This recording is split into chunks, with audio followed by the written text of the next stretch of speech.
right, good morning, guys. I am here to do some more work with you on decimals.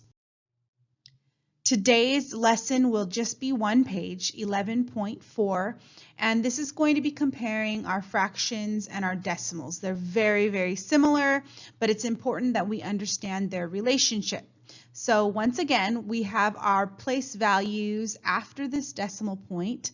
We have the tenths place, which is 1 whole divided into 10 parts, and the hundredths place, which is divided into 100 parts. I have shown you or told you before that I compare them to coins. The tenths place to me is very much like a dime. It's a tenth of a dollar. And the hundredths place is just like a penny to me. How many pennies are in a dollar? 100. So 1 penny, 1/100th of a whole or a dollar. So let's take a look again at the tenths place, and these slides will look very similar to yesterday's slides because we're basically teaching again this same concept.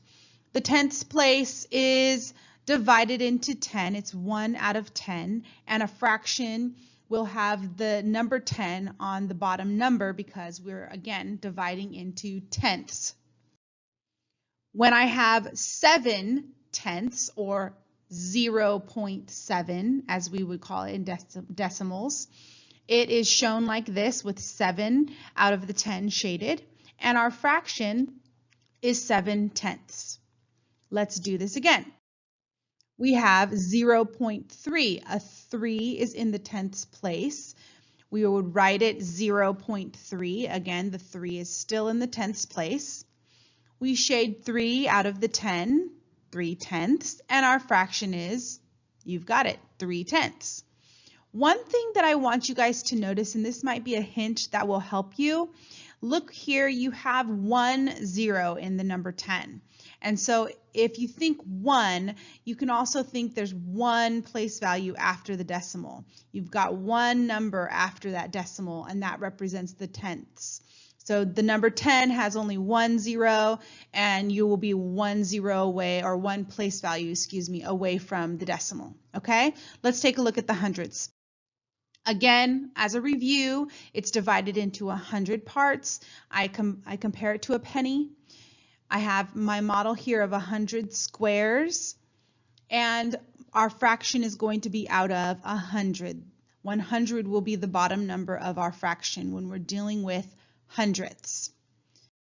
So if I had 95 hundredths, it's written 0.95. I could color in 95 squares, or 9 rows, and then 5 extras on the top. And our fraction would be 95 out of 100.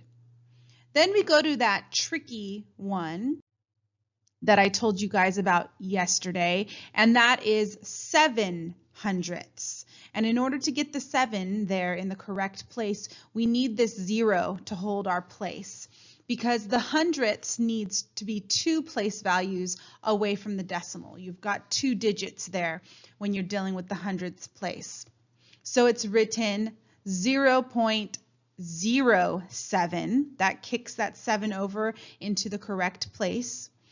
I have 7 squares shaded here in my 100 cube. And I have my fraction of 7 hundredths, 7 over 100. Okay, so the last one we will do is 0.38, and that looked like 0.38 hundredths, or 38 hundredths.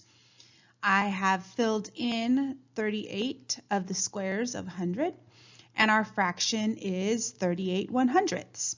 And just like the hint that I gave you earlier with the 1 0 in the tens, this time we have 2 zeros in 100, so we will have 2 digits after the decimal point.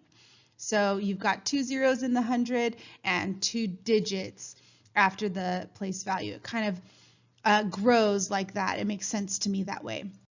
So even if you look at our 0.07 or our 7 hundredths, you've got those 2 zeros, so you must have 2 digits past the decimal point, which is why you need that place value holder, or that little 0 there, so that you have the 2 place values there.